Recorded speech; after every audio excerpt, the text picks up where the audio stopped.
Sejam todos bem-vindos ao podcast, nosso canal dedicado a empresários e a saber o sentido dos negócios de cada empresário, como eles começaram e para onde eles vão. Então, antes de a gente começar, o recadinho de sempre, clica aqui no canal, se inscreve nesse canal, encaminha para um amigo, encaminha para aquele amigo empresário. E hoje, um pouco diferente, eu tenho um convidado muito especial. Hoje vai contar uma história muito legal para a gente. Então, fica aqui até o final que vocês vão gostar, tá? Vamos lá, para a gente começar. Antes de começar, né? Queria agradecer, é claro, sempre o pessoal do estúdio Sigma aí. O Marcos está aqui, a Camila, o pessoal do estúdio, muito legal, ajuda bastante a gente. Patrocinador também o IC, da Construção Barra Funda, Priscila e o Anderson. Um beijo especial para vocês. Tá? Vamos começar.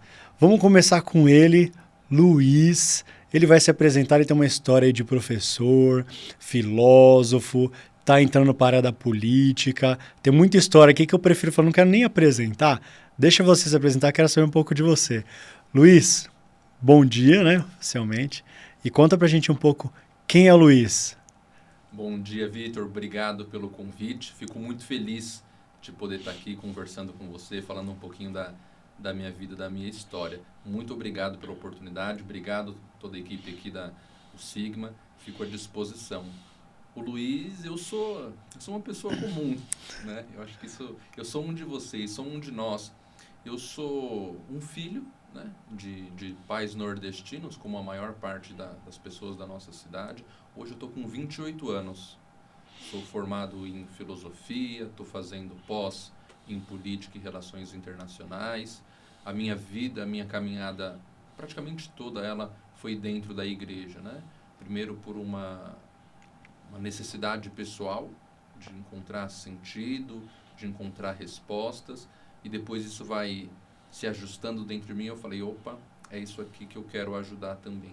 E passei a servir dentro da igreja, através do movimento da renovação, um movimento que eu estou há 12 anos, e ali eu descobri como é bom doar a minha vida, dedicar a minha vida para cuidar do outro, para servir o outro, através de algo que não faz bem só para mim, mas faz bem para o outro também. Além disso, faço parte de um projeto maravilhoso, tem pelo menos 10 anos, que também deu sentido para a minha vida, deu sentido para tudo aquilo que eu sou, que eu faço hoje, tentando conciliar fé, razão, profissão, enfim. O Luiz Alberto é uma pessoa comum, com muitas perguntas, muitas respostas, com muitos desejos, muito de tudo, né? Mas sempre aberto a aprender também, a conversar, que é um pouquinho o que a gente vai fazer hoje. Nice. Você falou que você fez... Conta um pouco da parte que você fez filosofia, e você chegou a dar aula disso? Como é que foi Cheguei. Na verdade, eu sempre gostei, né? A vida sempre me levou a resolver problemas, né? Desde pequeno, a minha mãe sempre pedia minha ajuda para resolver alguns problemas de casa. Luiz Alberto, o que você acha disso? O que você acha daquilo? E eu sempre fui um pouco impulsionado a esse pensar, né? Eu sempre quis ajudar as pessoas. Sempre quis ajudar as pessoas. E quando eu estava no colégio, eu achava que a minha forma de ajudar as pessoas era cuidando delas. E o primeiro curso que eu prestei foi a fisioterapia. Nada a ver.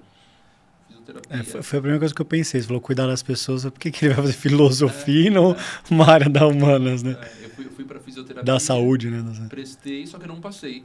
E aí eu fui fazer cursinho, né? Fui fazer o cursinho, preparação, tudo mais pro vestibular. E aquela crise de o que eu vou fazer da minha vida? Porque eu gosto muito de humanos, né? Faria história, faria direito, faria economia, faria filosofia, geografia, geopolítica, tudo que tem relação com as áreas das humanidades eu sempre gostei. E aí o que me despertou para fazer a filosofia foi aquela passagem do mito da caverna. Eu já tinha tido uma experiência religiosa, já tinha feito um encontro chamado Sementes de Vida Nova, já estava caminhando um pouquinho pro projeto, mas muito superficial. E quando eu revi, na verdade, essa aula sobre o mito da caverna, eu falei assim, talvez valha a pena doar e entregar a minha vida pela busca da verdade. Preciso fazer um parênteses. Conta a história da caverna. Eu conheço, eu gosto. Eu acho essa história muito, muito atual, né? É absurdo como essa história é atual. E ninguém conta, não é contada, mas conta, vai.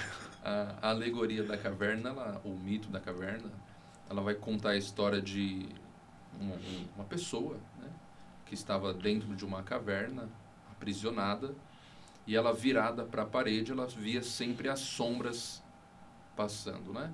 Olhava para a parede, via o reflexo e via as sombras passando, e ela, olhando as sombras, acreditava que aquilo fosse a realidade, porque era a perspectiva dela, era aquilo que ela conseguia ver da realidade. E um determinado dia, essa pessoa consegue sair da caverna, se volta para o outro lado para sair da caverna, sai da caverna e consegue contemplar, num primeiro momento, a natureza, as árvores, os bichos, sempre com um olhar um pouco ofuscado, até que em um determinado momento essa pessoa, esse prisioneiro, consegue olhar para o sol e ali consegue ver e perceber que tudo aquilo que ele acreditava ser a verdade era apenas a sombra, e que a realidade, que a verdade, era um outro mundo, né? E com uma espécie de dever moral, né, que é um ensinamento que o mito traz para nós, esse prisioneiro, ele fala, eu preciso voltar para a caverna para contar isso para as outras pessoas que estão lá também, para dar essa informação, para levar essa verdade para eles. E quando ele volta para a caverna e tenta falar com as pessoas não acreditam. Elas estão tão acostumadas a ver as sombras como verdade que elas acham que ele ficou louco. E conta o mito que, por não aceitarem a verdade, esses outros prisioneiros da caverna acabam matando, né, esse prisioneiro que consegue escapar e contemplar a realidade. Então, o mito traz essa mensagem para a gente, né? E foi uma reflexão que eu fiz, como eu falei, vale a pena entregar a minha vida pela verdade. Seja num âmbito religioso, porque eu sou cristão, católico, e acredito que num âmbito religioso a verdade é Jesus. E eu falei, vale a pena, né, dedicar minha vida nesse sentido, mas também num sentido acadêmico. Hoje em dia nós estamos vivendo uma crise da verdade, em que as pessoas não confiam, não dialogam, nós estamos num relativismo moral, e as pessoas acreditam que a verdade não existe. Eu falei, vale a pena dedicar minha vida por isso. Seja num ambiente acadêmico, como professor, seja num ambiente religioso, eu acredito que a filosofia pode me ajudar. Pode me ajudar. Ainda não sabia o que eu ia fazer da minha vida, fiquei pensando, nossa, tantas coisas que eu posso fazer, mas falei, vou fazer filosofia. Filosofia é a mãe de todas as ciências e Deus vai providenciar o que eu vou fazer. Dei aula há um tempo, foram algumas experiências assim, sensacionais como professor, e não me arrependo. A filosofia me fez um pouco mais humano, mais compreensivo, me ajudou a entender várias perspectivas, as razões por trás de cada pensamento, por trás de cada pessoa. Então a filosofia me ajudou a ser uma pessoa melhor. Eu acho que todo mundo deveria ter essa oportunidade de fazer filosofia. Hoje a gente tem a impressão que quando você ouve falar de filosofia é uma coisa de... o filósofo ele vai ter 150 anos, né, um idoso, tem 28 anos, você falou, né? 28 anos. Estudante não, já professor de filosofia, ele fala, meu Deus, achei que havia um idoso aqui. Você acha que a filosofia tende a estar voltando? Eu estou ouvindo falar mais sobre isso. Você acha que está voltando hoje em dia? As pessoas estão se voltando a estudar mais sobre filosofia? Acho que sim. Eu acho que sim, porque ela vem como um conta-gotas, né? A filosofia, da forma com que ela vem sendo buscada hoje, ela está muito no sentido de autoajuda, né? De autoajuda, de uma filosofia de vida, de um aconselhamento, ou então o filósofo é aquele que sabe de tudo, que tem respostas para tudo, mas não é bem assim. Mas eu acho que a filosofia está retornando sim, com a internet. Vários filósofos, vários pensadores estão voltando a ter acesso. Eu acho que a filosofia está retornando sim. Só para concluir, você está falando do mito da caverna, porque que eu acho ele tão... Ele foi por Platão, né, que foi escrito, né? Quantos anos atrás? 2.500 anos atrás. Foi escrito, e até hoje ele se torna muito atual, porque as pessoas, hoje elas veem as coisas e falam assim, não, mas eu estou vendo aqui, eu estou vivenciando. E elas não estão vendo a verdade, a verdadeira verdade, né? E hoje a filosofia é isso? É o estudo da verdade? Como a gente pode definir o que é filosofia? Só um comentário antes sobre o mito, né? Que vale a pena a gente trazer para os nossos dias também. Sim. Se há alguns anos nós víamos aquilo que passava na TV e considerávamos que aquela manchete, aquele recorte era a realidade, hoje em dia a gente faz muito isso relacionado às redes sociais, à internet. Aquilo que passa no TikTok ou num corte, alguma coisa, a gente tende a considerar aquilo como o todo. E não é o todo, né? Só para exemplificar, minha mãe às vezes assistia alguns programas de TV mais sensacionalistas e tudo mais e achava a cidade um caos, um perigo absurdo. Mas quando ela saía na rua, ela falava, não, as coisas estão mais ou menos normais, do mesmo jeito, não está daquela forma que era passada, né? E a mesma coisa a internet. Então, talvez vários jovens, adolescentes, adultos estão presos na parede das redes sociais e eu queria convidar eles a saírem para conhecer também um pouco o mundo real, a realidade. Inclusive eu também talvez esteja preso nesse sentido das minhas crenças, convicções. Mas todos nós temos que estar abertos à busca da verdade, né? Eu acho que é uma coisa que acrescenta, enriquece. E foi o que me fez estar aqui também. Conversar, conhecer e buscar aprender o que eu ainda não sei. Isso é muito louco. Você estava contando que veio uma empresária que ela veio do Rio de Janeiro para São Paulo. Eu estava conversando com ela essa semana. Ela falou, nossa, eu vim para São Paulo com muito medo de São Paulo. Eu falei, por quê? Não, porque falam na TV que São Paulo é muito perigoso, né? Eu falei, não, é ao contrário. Eu que não vou para o Rio porque lá falam que é muito perigoso. Ela, não é isso que falam, não. Lá é tranquilo. Então você vê que a gente realmente é cego pelas sombras da caverna, né? A gente é cego pelo que a gente vê na televisão. Não, mas eu estou vendo, ainda mais que a inteligência artificial hoje em dia. Não, mas eu estou vendo, isso é real. Não, nossa, você não está vendo. Você está vendo talvez a sombra. E aí me conta sobre a filosofia. Olha, a filosofia, inicialmente, esse é o intuito dela, né? Essa busca pela verdade. A filosofia é uma palavra de origem grega que significa amor pela sabedoria, amor pelo conhecimento, né? Então, todos nós que temos esse desejo por buscar o conhecimento, buscar o saber, em algum sentido somos filósofos, né? O amigo do conhecimento. Você estava partilhando comigo que você gosta de perguntar. Tem um pouquinho de filósofo aí, né? Tem um pouco de filósofo. Mas o filósofo é aquele também que uma vez que encontra a verdade, ele consegue se dobrar, contemplar e propagar. Existem várias denominações de filosofia. Alguns na filosofia acreditam que a verdade existe. Outros acreditam que a verdade não existe, que ela é relativa a cada tempo, espaço, etc. Eu tendo a acreditar que a verdade existe. E a filosofia, nesse sentido, para mim, é a busca pela verdade, é a busca pelo conhecimento, é a busca por valores universais que são aceitos e propagados independente do tempo e espaço. Esses dias eu estava conversando com uma amiga falando até sobre a beleza. E ela estava falando assim, puta, a beleza não é relativa, o que é belo, o que é bonito. E você começa a ver que a verdade, até a pergunta que eu ia fazer, a verdade ela virou relativa em todos os âmbitos. A política, não, a minha para mim é verdade, não a sua é verdade. A beleza para mim, o que é para mim é belo não é para você. Enfim, em todos os âmbitos. Né? 2 mais 2 é 5, né? Tem a apresentação que fala, não, 2 mais 2 é 5, temos que... Cara, é tudo muito louco. Tudo virou muito relativo hoje, né? Isso é um efeito da modernidade, né? Onde há uma supervalorização do eu e o eu, ele acredita que as suas crenças e as suas opiniões são a verdade.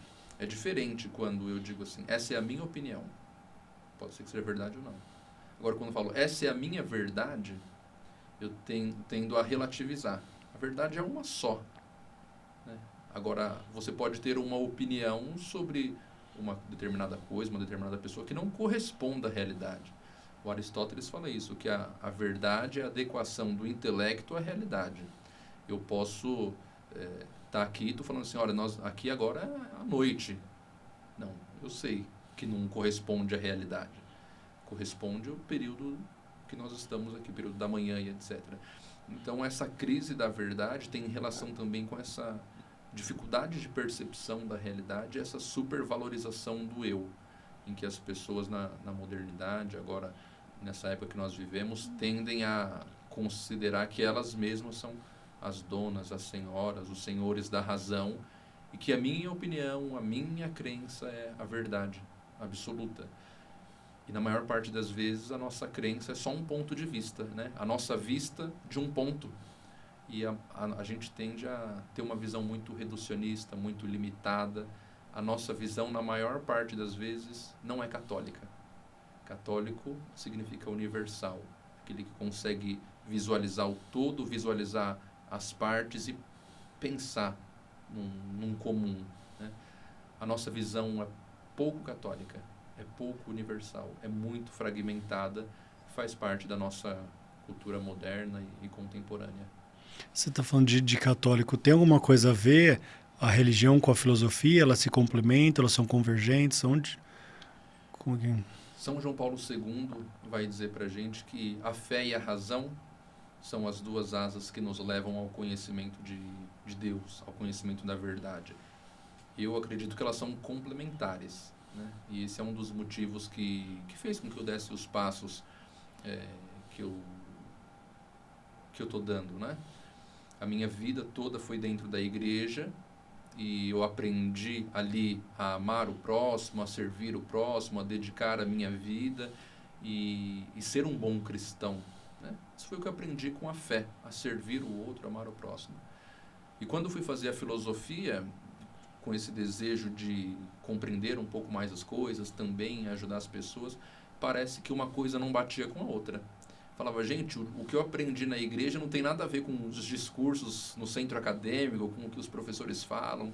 E eu estava meio que em crise, né? Eu falava assim, poxa, será que não dá para conciliar o ajudar o próximo, os princípios e valores cristãos, com aquilo que a gente aprende na filosofia e etc., até que eu conheci o projeto, né? Até que eu fui convidado para fazer uma escola de formação de líderes, e ali foi fundamental na minha vida, porque ali eu consegui conciliar a fé e a razão. Antes disso, elas estavam muito distantes na minha vida, né? Eu buscava um pouquinho de cada uma na medida que dava, mas elas estavam muito distantes, não dialogavam. Depois que eu conheci esse projeto, essa escola de formação de líderes, eu consegui conciliar os princípios, os valores, a fé e a razão na prática. E isso me fez muito bem, porque fez com que não só eu tivesse um discurso religioso ou acadêmico, mas fez com que eu começasse a viver. E hoje, Vitor, é uma dificuldade que eu percebo, né? As pessoas falam muito bonito, falam de Deus, falam dos princípios, falam dos valores, mas não vivem, né? E se a gente fala, mas não vive o que fala, nós somos mentirosos. É bíblico. Se você diz que ama Deus, mas não ama o seu irmão, você é mentiroso. Não adianta nada eu falar de virtudes, de respeito, de verdade, de fraternidade, e não viver isso. Então, depois que eu conheci esse projeto, ele me ajudou a encarnar, a vivenciar uma série de princípios e valores que eu acreditava, mas que estava só na teoria, estava só no discurso. Então eu tive uma conversão, uma segunda conversão depois que eu conheci esse projeto, e me fez muito bem. Quando você fala filosofia na prática, como hoje em dia a gente pode usar filosofia na prática, né? Você vivencia isso, eu até um pouco, né? Mas como a gente pode trazer para quem está assistindo, assim, o que é filosofia na prática? Eu dei esse exemplo do contexto da beleza, né? O que mais? Onde mais se aplica a filosofia na prática? Essa é a pergunta mais importante da filosofia. Para que serve a filosofia? Maravilha, boa pergunta. Para que serve a filosofia? Ao mesmo tempo que a filosofia não serve para nada, a filosofia serve para tudo.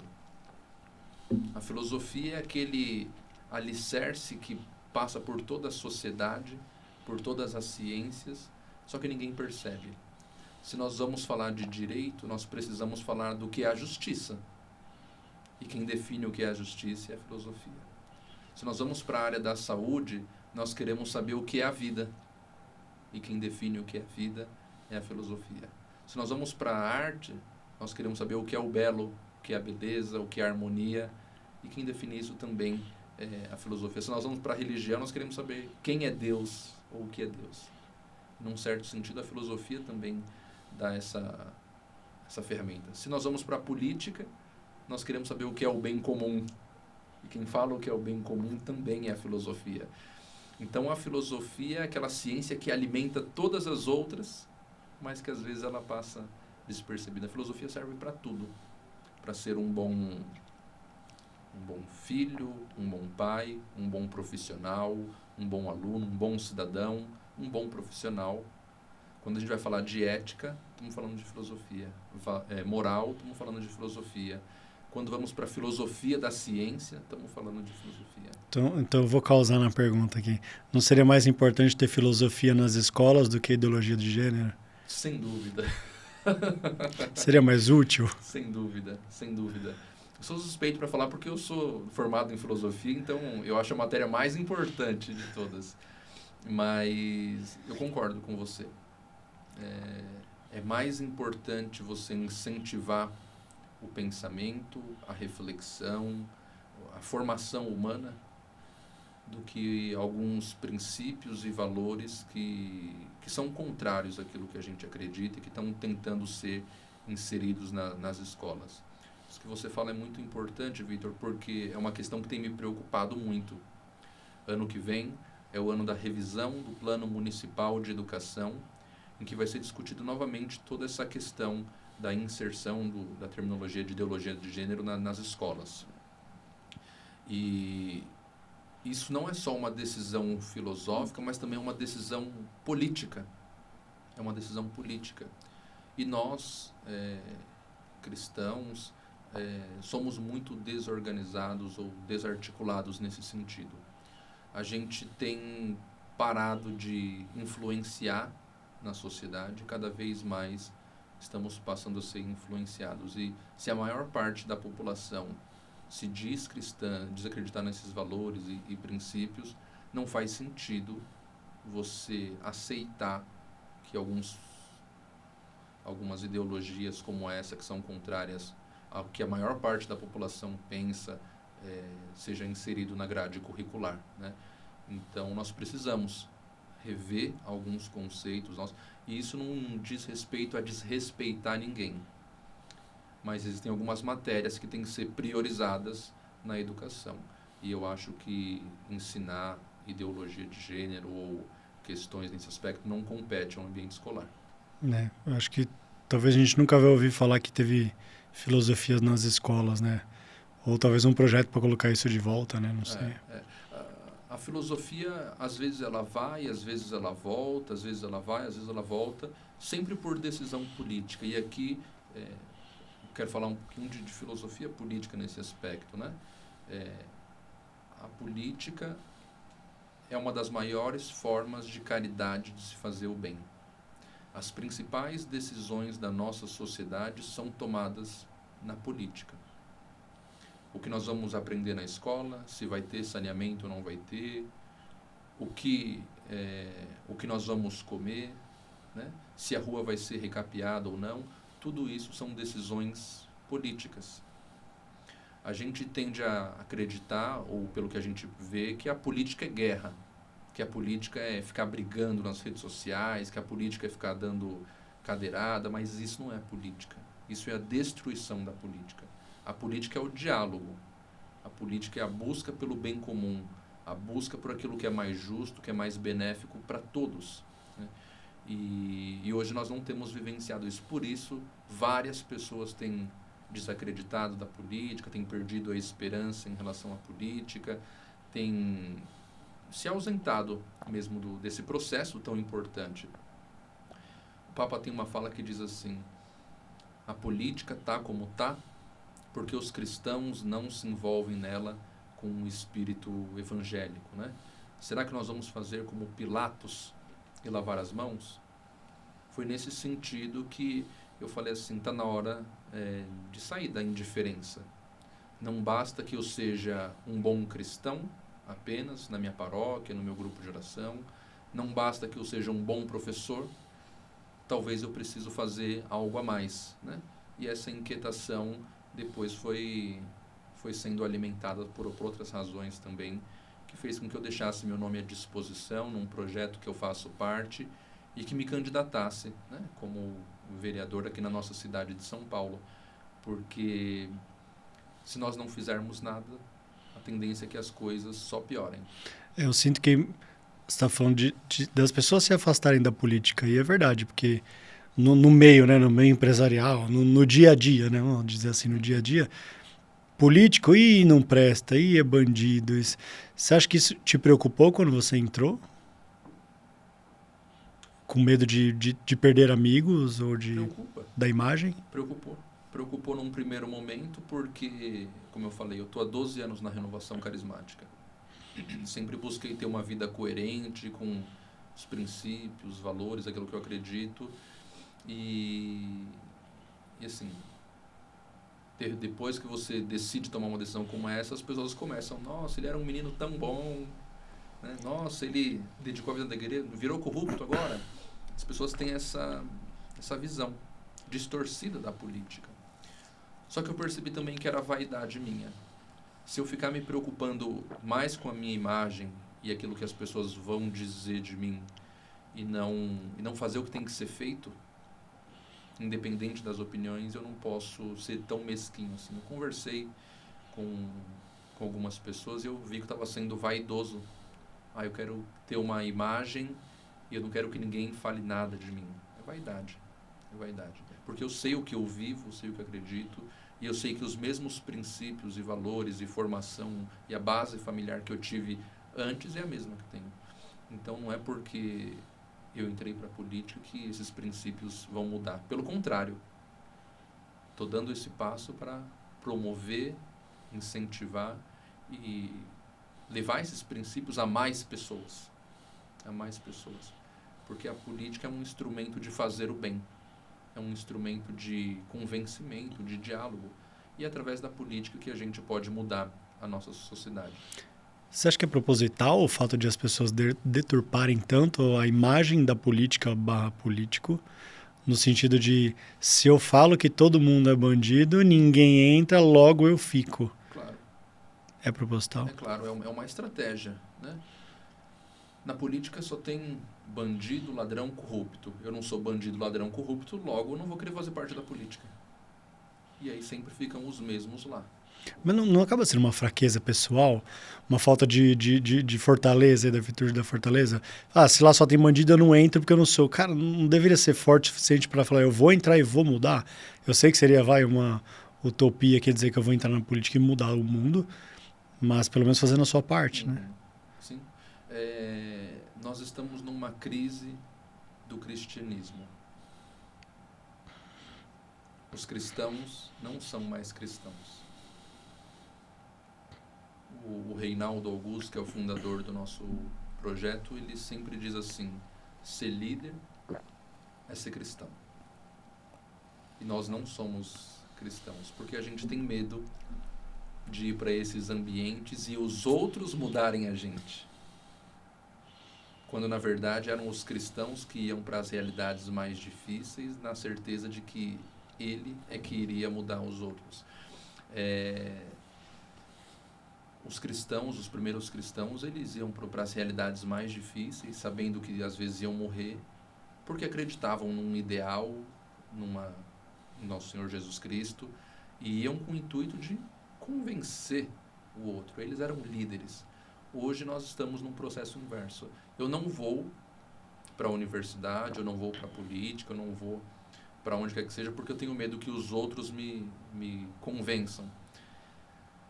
E para tomar essa decisão, uma história interessante, né? Eu estava numa reunião com o nosso cardeal aqui da cidade de São Paulo, Dom Odilo, e até então eu não sabia o que ia acontecer da minha vida, né? Mas ele fez uma provocação muito forte, que ele diz assim, onde é que estão os cristãos? Nos conselhos participativos, nas assembleias, nas universidades, nas realidades mais difíceis. Onde é que estão os cristãos na política? E eu achei que ele estava falando para os outros. Porque a minha vida estava toda bonitinha, eu falei, ele está falando para os outros, né? E aí, naquele mesmo dia, eu recebi um convite para sair da sala de aula e para começar a minha experiência na política. E eu fiquei assim, muito incomodado com aquilo. Eu falei, meu Deus, o que Deus está me falando, né? E aí eu fui falar com alguns familiares, fui falar com alguns padres, e o padre me orientou assim: onde é que você acha que você vai fazer mais bem para as pessoas? Na sala de aula ou na política? Aí eu respondi, na política. E ele me fez uma segunda pergunta. Ele perguntou assim, você vai estar sozinho lá? Aí eu falei, não. Existe um grupo de outras pessoas que pensam em comum e que acreditam nos mesmos valores e que fazem parte dessa equipe. Ele falou, então, na política você vai conseguir ajudar mais pessoas. Aí eu pedi demissão das 2 escolas que eu estava, num outro, terceiro colégio que eu tinha acabado de passar, e falei, talvez seja por aqui que Deus esteja me chamando, e abri mão dos colégios que eu dava aula para começar a minha experiência na política. Você está falando do relativismo, né? Você acha que as pessoas, sei lá, a sociedade colocou essa parte de tudo é relativo para que elas possam em si buscar a felicidade própria? Ah, o que é belo é ser magro, é ser gordo. Ah, isso daí é relativo. Eu tô bem assim, então eu vou comer pra cacete, ser feliz. E você acha que é só uma fuga da verdade para uma felicidade própria? Podemos entender que sim. Ah, podemos entender que sim. É difícil a sua pergunta. Profunda. Profunda. Mas o relativismo é uma maneira de fugir da realidade. Ninguém consegue ser feliz o tempo todo. E nessa sociedade hedonista que a gente tem vivido, as pessoas têm buscado o prazer, a felicidade, a satisfação o tempo todo. Isso é impossível.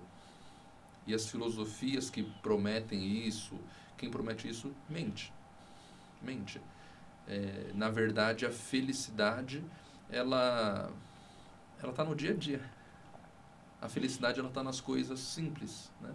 A felicidade, ela está no chegar, na minha opinião, em chegar em casa, encontrar sua família, ter um trabalho, buscar fazer o bem. Como as coisas simples nos tornam felizes e realizados uma vez que a gente faz bem feito aquilo que a gente tem que fazer. O Aristóteles diz que a felicidade é a virtude, né? A virtude nos proporciona uma vida feliz, uma realização. E hoje as pessoas têm tido uma vida de excessos. Ou de excesso de mais, ou de excesso de menos. No sentido do que, para que eu seja feliz, eu tenho que tomar uma bebida e me embriagar.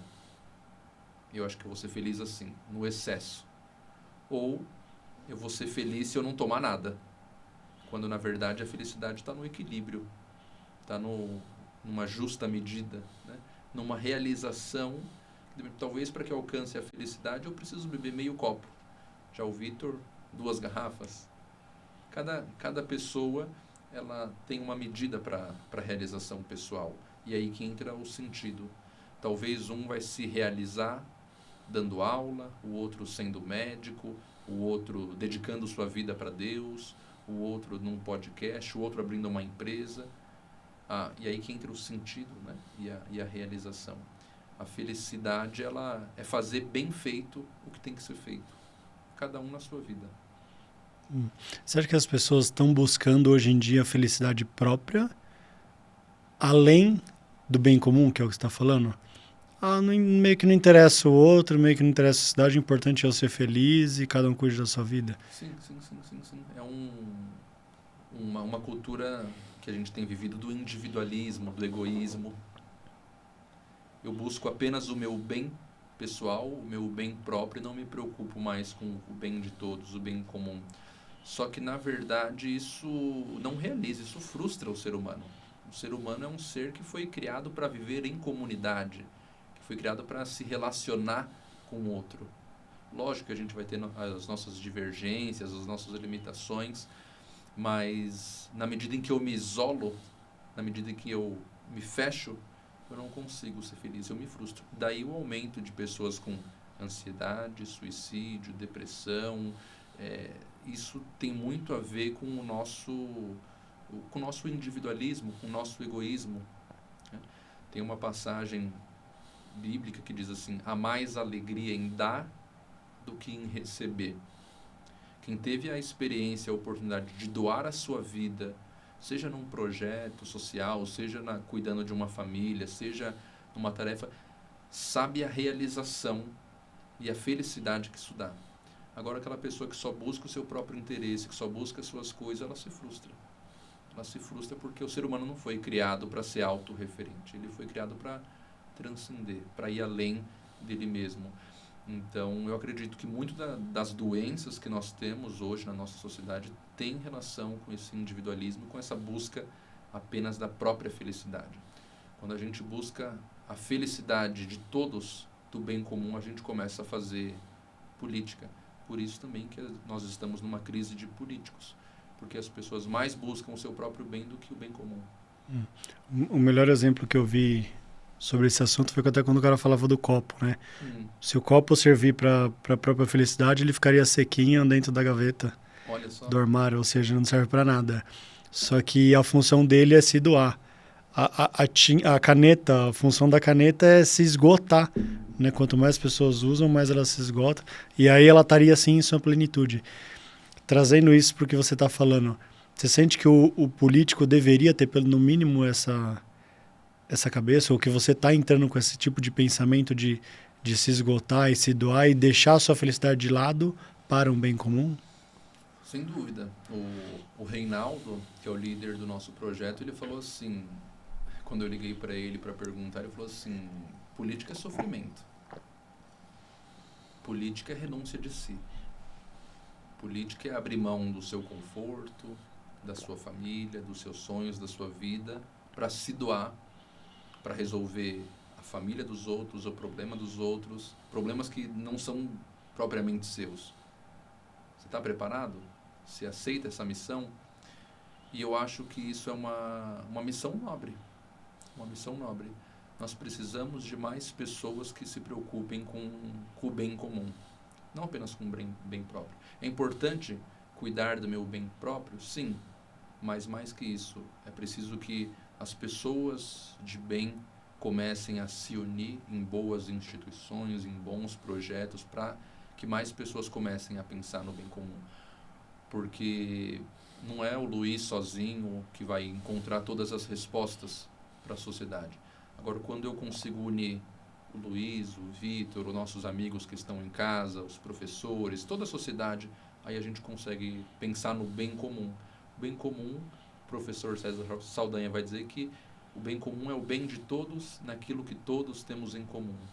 Então, o bem comum é pensar no bem para todos, para a mãe, para o pai, para o filho, para a avó, para o advogado, para o economista, para o professor, para o médico, e não o bem de apenas uma classe, não o bem de apenas dos católicos. Essa é a arte de fazer política, é pensar em todos, mesmo que você perca. Que aí um exemplo sensacional que eu vejo de política, antes de ser política, é a minha mãe. A minha mãe, Dona Silvana, ela tem uma capacidade de pensar no todo e de, às vezes, anular a própria vontade dela para o bem-estar da casa, que eu falo, é genial. É genial. A forma com que ela organiza as coisas, a forma com que ela resolve os conflitos familiares, a forma com que ela faz as distribuições de tarefa também. Ela faz política. Ela faz política e isso se aplica em vários outros cenários. Cara, você falou uma coisa que me fez acender Talvez eu não tinha pensado nisso ainda. Trazendo essa analogia da política para casa, né? Que quando você fala... Na política a gente tem alguns grupos que brigam, que lutam pelas minorias. E ok, cada um, né? Só que se eles brigam pelas minorias, onde os direitos têm que ser voltados a eles, você acaba não pensando no bem coletivo. Aí eu fico pensando, você trouxe para casa, eu pensei, pegar uma família... que eu tenho 2 filhos, imagina se tudo bem que são 2, é difícil de falar, que é metade, mas eu já 4 filhos, um deles fala assim, pai, os direitos aqui de casa deveriam ser para mim. Eu falei, por que para e não para todos, né? É um puto exemplo que você fala, caramba, a política não tem que olhar para pequenos grupos e minorias, tem que ser para o bem comum, né? Para o bem de todos.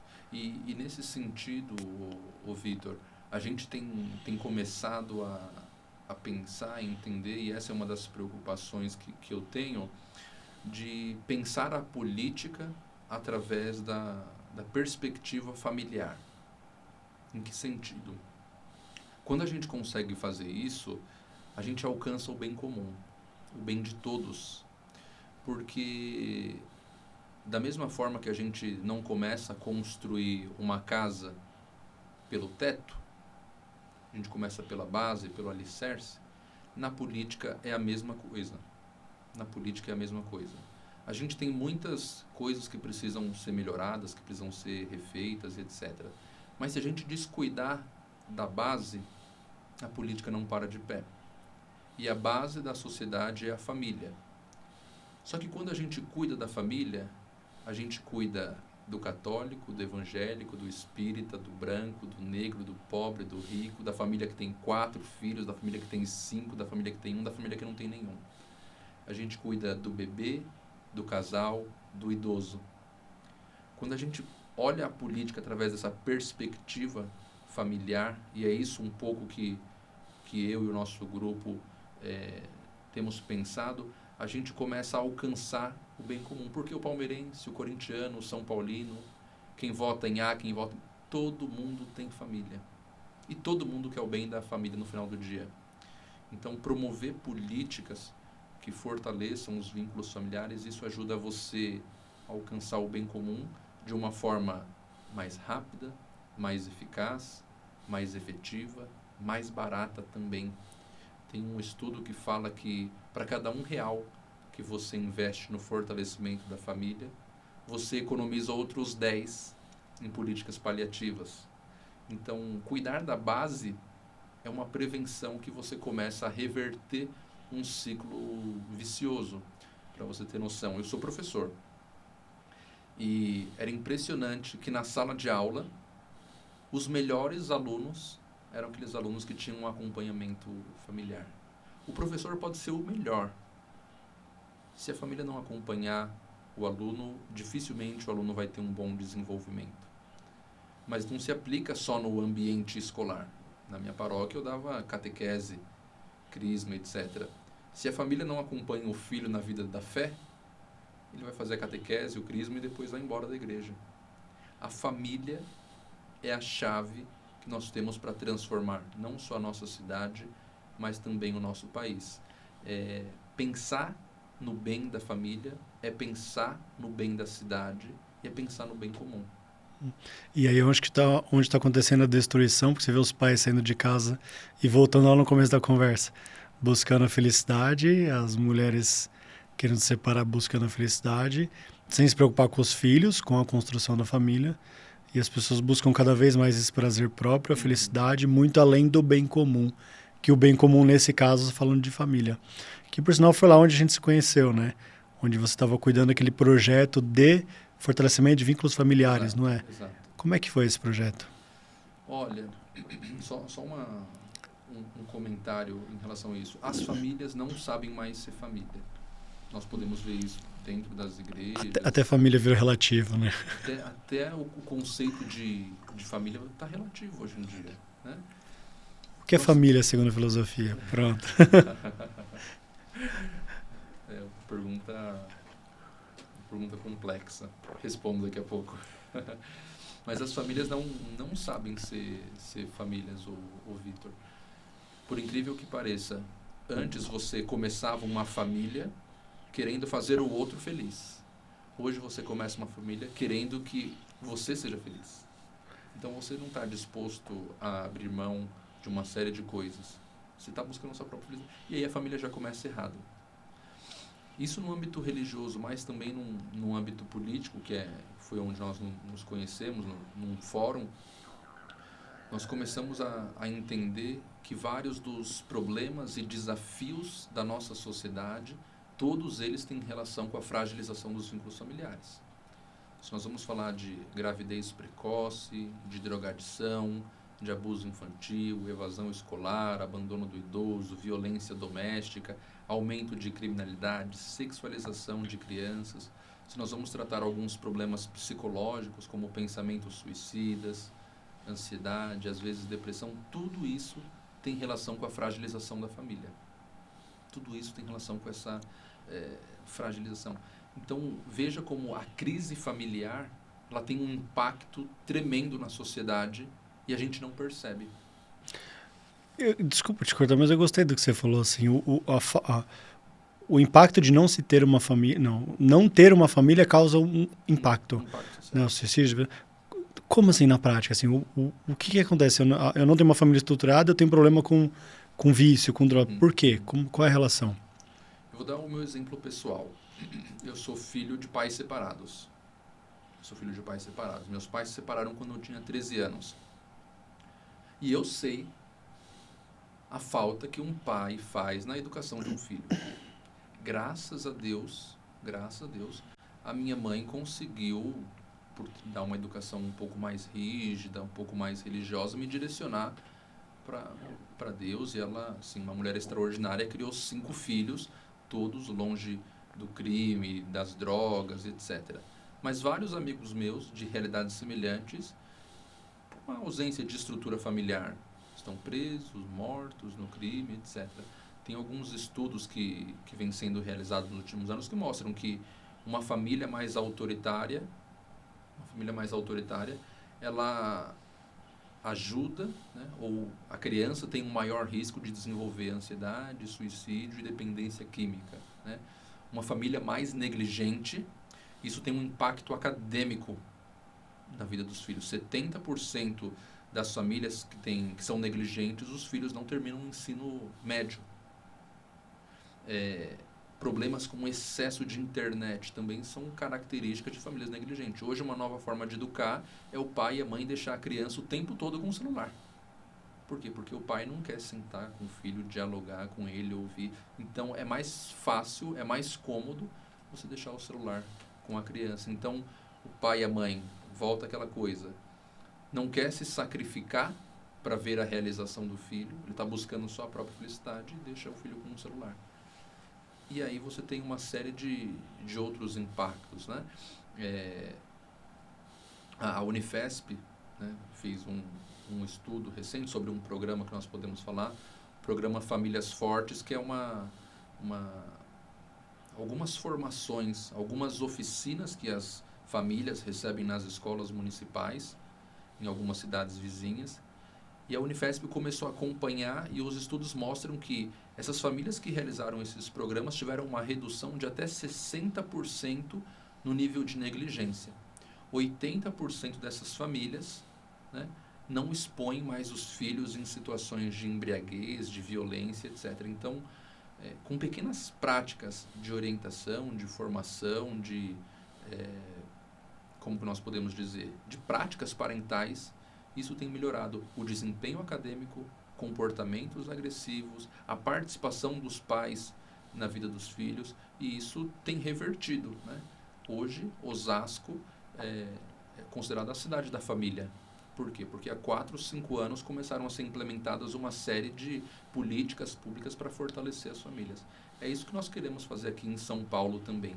Tornar São Paulo uma cidade que ajude as famílias, que seja amiga das famílias, não só através desse programa Famílias Fortes, mas também através de outras medidas para que a gente possa equilibrar o trabalho, a família e as atividades que todo ser humano tem que fazer cotidianamente. Mas o que na prática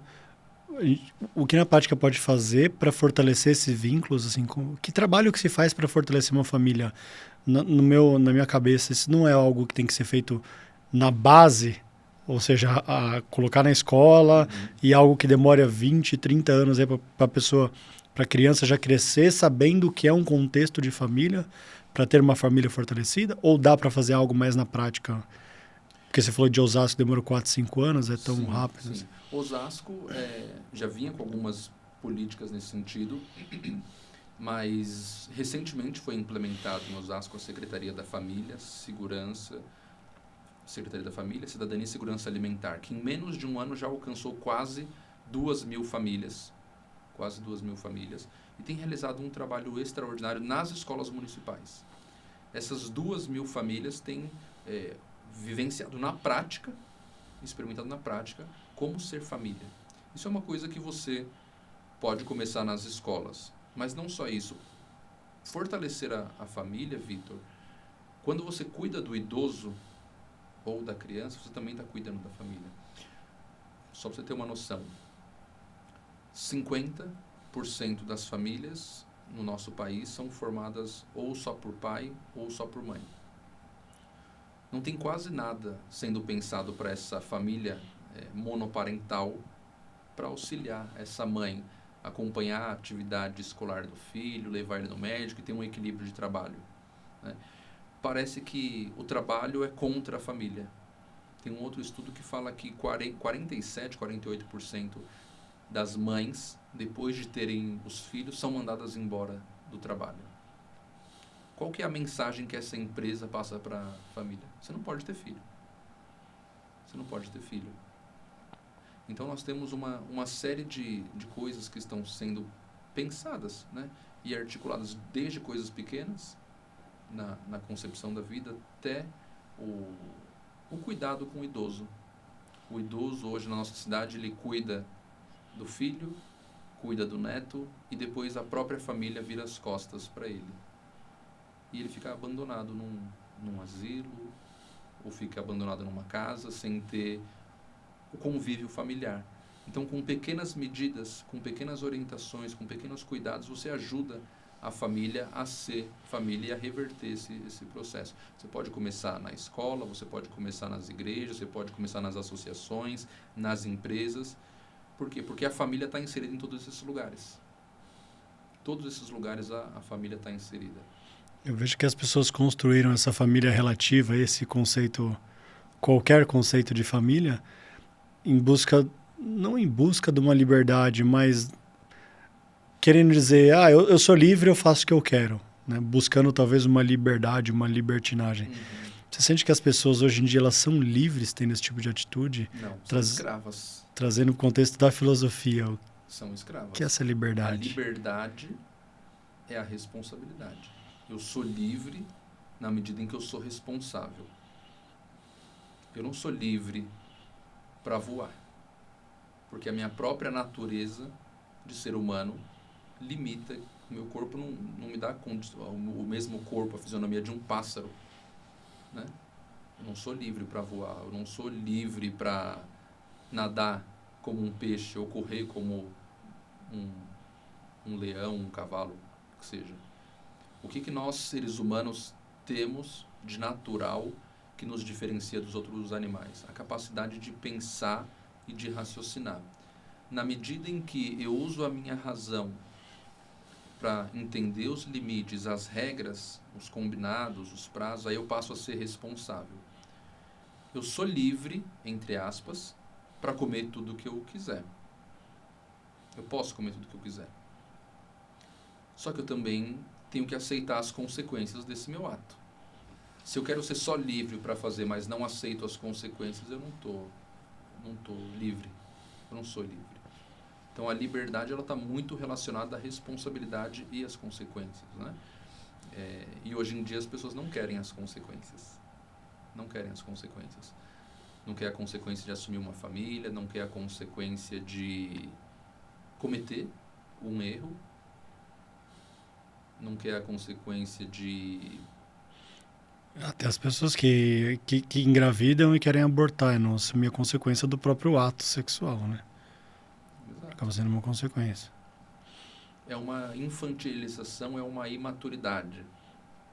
Se o ato sexual ele permite a concepção da vida, ele possibilita a concepção da vida, e você tem métodos contraceptivos, vamos dizer assim, que impedem isso, e você tem um ato sexual sem nenhum desses métodos contraceptivos, você está sujeito a gerar uma vida. E você faz isso, tem consciência disso, e depois que isso acontece, você não sabia ou não era responsável, você não quer assumir a responsabilidade de uma vida que foi gerada. Por isso é uma infantilização. As pessoas não têm consciência do ato, de cada ação que fazem, e aí às vezes cometem crimes, como o aborto, por exemplo. Cometem crimes de penalizar a criança por um ato irresponsável que o pai, a mãe fez. Se você não quer engravidar, constituir uma família, recomenda-se que você não tenha relação sexual. Não prossiga isso, né? Um dos contextos mais ouvidos hoje em dia, que eu ouço falar sobre filosofia, é a questão da justiça, né? Só que eu vejo muitas pessoas falando assim, desigualdade social, tem muita desigualdade social, trazendo agora mesclando mesmo a filosofia com a política. Você acha que é justo? Eu até esses dias abri uma caixinha lá no Instagram, assim, a vida é justa, né? Você tem o que merece. Então, onde entra esse contexto? Essa pergunta ela é enroscada, mas no sentido de onde entra esse contexto de ser justo? Então, se tem a desigualdade social, você combate isso com medidas sociais ou programas, projetos, para combater essa desigualdade, aí você não vai estar sendo justo, ou cada um tem aquilo que merece. O que você acha disso? Eu gosto muito de um trecho, né, do livro A República de Platão, em que acontece exatamente esse diálogo, né, essa conversa sobre o que é a justiça. E ali no livro eles apresentam 3 definições do que é a justiça, né? Tá acontecendo um diálogo entre os personagens, e o primeiro deles fala o seguinte: justiça é você ajudar os amigos e prejudicar os inimigos. Essa é a primeira definição. Justiça é ajudar os amigos e prejudicar os inimigos. Porque para os nossos amigos a gente quer eles bem, a gente quer um bom convívio, uma série de coisas. E quem não é nosso amigo, a gente quer mal, né? Então essa era uma primeira definição. E aí o Platão, no diálogo, ele fala assim, não, isso não é a justiça. Porque a justiça, aquele que é justo, ele não faz o mal nem mesmo para o seu inimigo. Aquele que é justo, ele vai tentar tratar todos bem. A função do justo é ser bom. E mesmo quando você corrige alguém que é seu inimigo, você está sendo bom com ele. Tinha uma outra definição que falava assim, que justo é aquilo que o mais forte define ser justo. O Vitor é o mais forte, o que o Vitor decidiu ser justo é a justiça, pronto e acabou. Trazendo, por exemplo, do pai, né? Uhum. Justiça é o que o pai vai decidir que é justo dentro de casa. E aí de quem discordar? E ele fala que a justiça também não é isso, né? Quando só o mais forte define o que é justo, você está mais próximo de uma tirania do que propriamente a justiça. Tem uma terceira definição, que justiça é dar a cada um o que lhe é devido. O que lhe é devido. Que essa é um pouco mais a que eu acredito está próximo da realidade. Fazer uma distribuição totalmente igual na sociedade, talvez você vai dar mais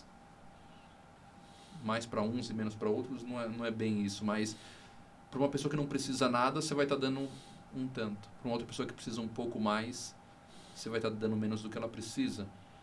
Então, a justiça pressupõe essa flexibilidade também de poder compreender cada realidade, cada necessidade e tentar atender de forma particular ou conjuntural. Justiça não é você dar a mesma coisa para todos. Não é só isso. Justiça é um pouco mais. Justiça é você conseguir compreender as limitações, as necessidades e tentar atuar naquela necessidade.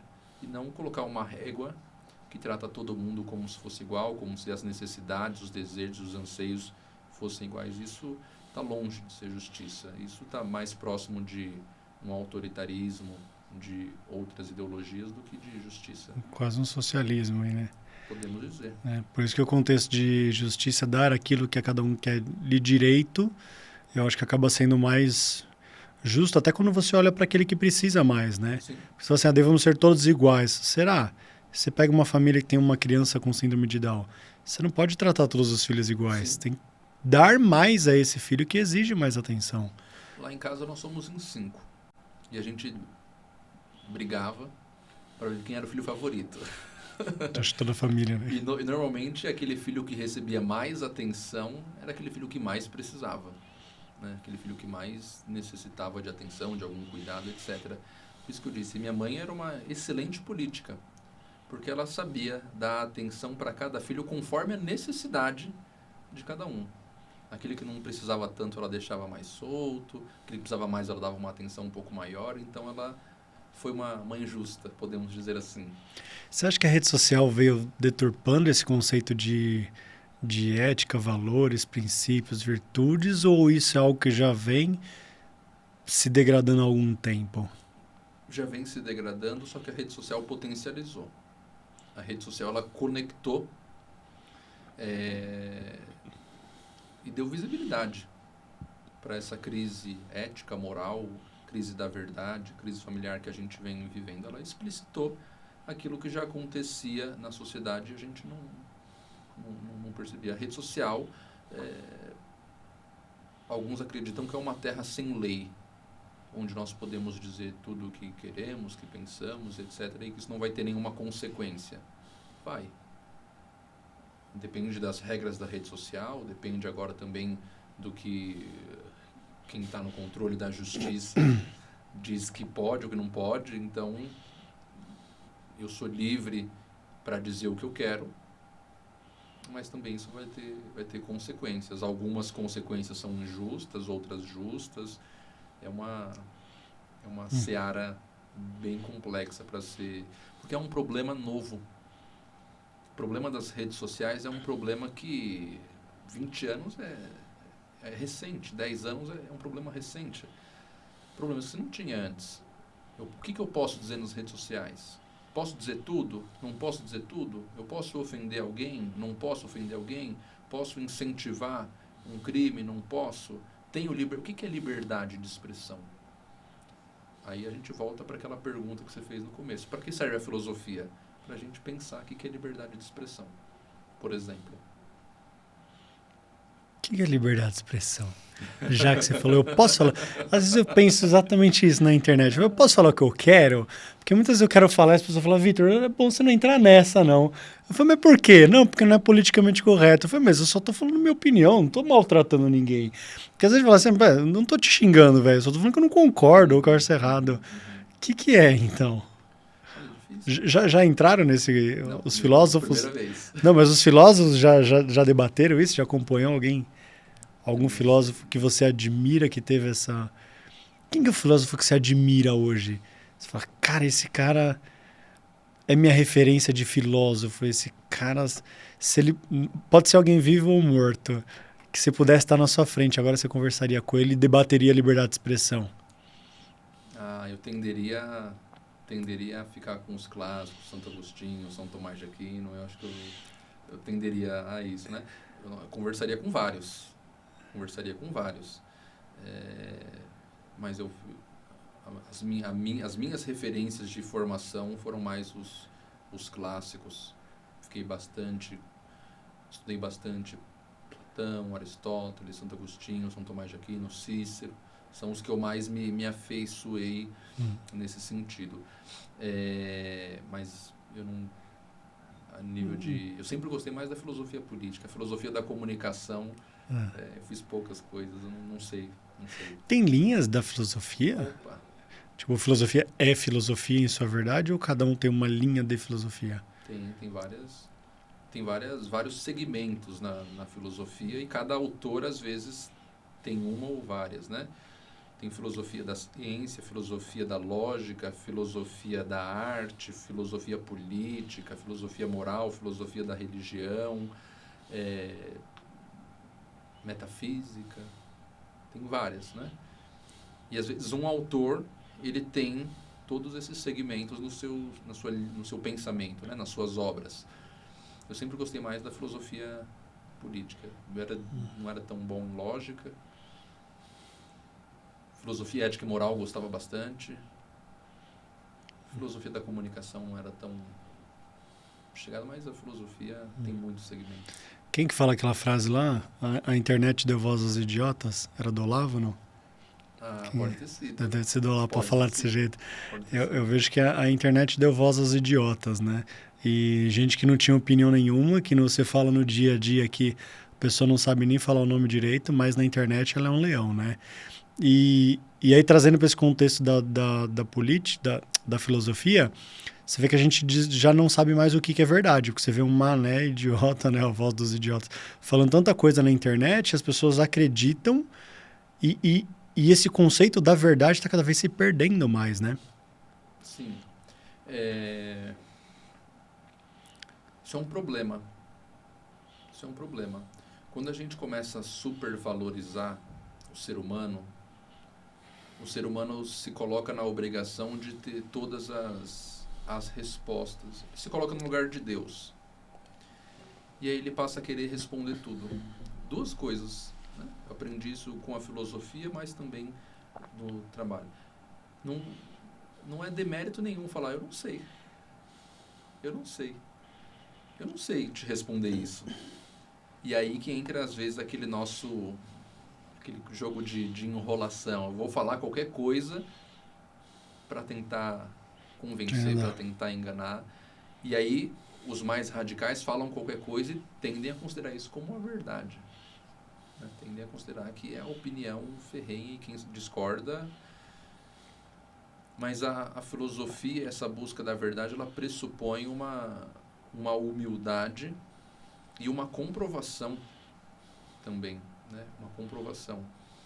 Então, daí que entra o que a gente falou do Aristóteles, a filosofia ou a verdade é a adequação do intelecto à realidade. Se eu estou falando que a parede é preta, mas nada indica que a parede é preta, talvez eu esteja com alguma defasagem, alguma limitação no meu olhar, e não na parede em si, né?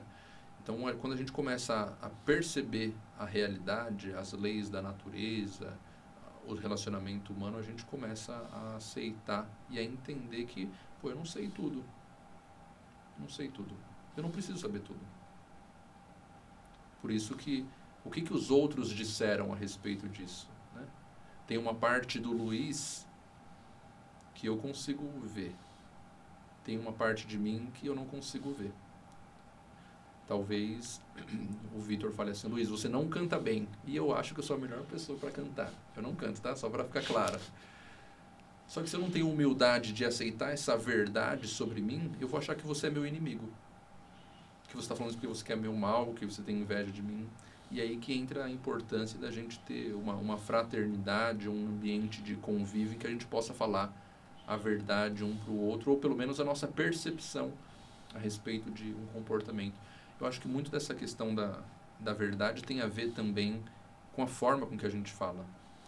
A forma com que a gente fala faz com que as pessoas aceitem ou não aquilo que a gente está falando. Um exemplo familiar. Dependendo de algumas coisas que aconteciam lá em casa, eu falava assim, né? Olha, mãe, isso aqui está errado por isso, por isso, por isso, por isso, por isso. E ela virava para mim e falava assim, Luiz Alberto, o que você está falando está até certo. Mas a forma com que você falou foi errada. Eu sou sua mãe. Então, às vezes, a gente perde o conteúdo da mensagem pela forma com que a gente fala. Se eu falo assim para você, ô Vitor, o que você acha da gente fazer assim, assim, assado e vamos tentar por esse caminho? Eu posso alcançar um objetivo. Você fala assim, nossa, você é um burro, você não faz nada, olha, eu perdi você e dificilmente a gente vai conseguir fazer aquilo que... Então, a política, a busca da verdade, o diálogo familiar tem muito a ver também com essa forma com que a gente se comunica, com a forma com que a gente tenta alcançar a verdade, tenta construir o bem comum. E aí a lógica da polarização que a gente tem, a lógica da guerra, da ofensa, da humilhação. Só que isso não constrói. Isso destrói na política, destrói na casa, destrói na empresa, destrói na sala de aula, destrói. Se a gente não aprender a ser humano, a gente não vai conseguir construir uma sociedade. Você não acha que essa polarização acontece porque cada um tem a sua verdade?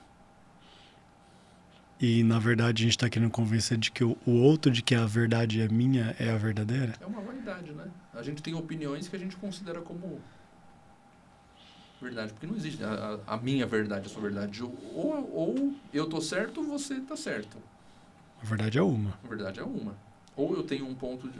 Eu posso ter uma percepção, um ponto de vista da realidade, mas isso não é que é a verdade. Se eu falar para você agora, por exemplo, o Vitor, eu tô vendo, sua testa tá suja. Você não tá vendo a sua testa. E você tá vendo alguma coisa sobre mim que eu não tô vendo. A gente tem pontos de vista sobre uma mesma coisa. Né? E a busca pela verdade pressupõe isso. Não é um consenso, mas esse confronto com a realidade de diversos ângulos. Né? E aí, o que os estudos têm mostrado, trazendo para a questão familiar, a fragilização familiar, com comprovação científica, tem mostrado vários impactos negativos na sociedade. Vários. Por que você faz o que você faz hoje? Eu já entrando na pergunta do podcast. Aqui é o sentido. Qual é o sentido de você fazer o que você faz hoje? O que você quer com isso? Pergunta difícil. Mas eu acho que é um grande desejo de servir. De servir o outro. Um desejo de ser útil. Não só para minha família, para as pessoas que eu amo, para a cidade, para Deus. Eu acho que um desejo de servir e de ter uma utilidade. Você acorda de manhã e o que não te deixa desistir? Eu não vou desistir, eu já estou cansado, estou doente, mas eu vou lá para...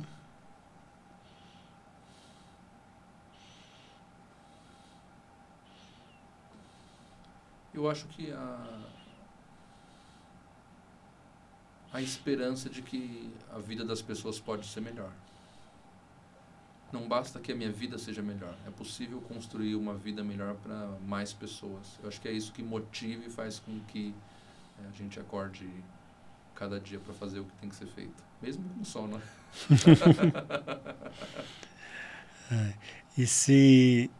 Como você gostaria de ser lembrado, assim? Quando você morrer, cara, Luiz, aquele cara aqui... que ajudava as pessoas.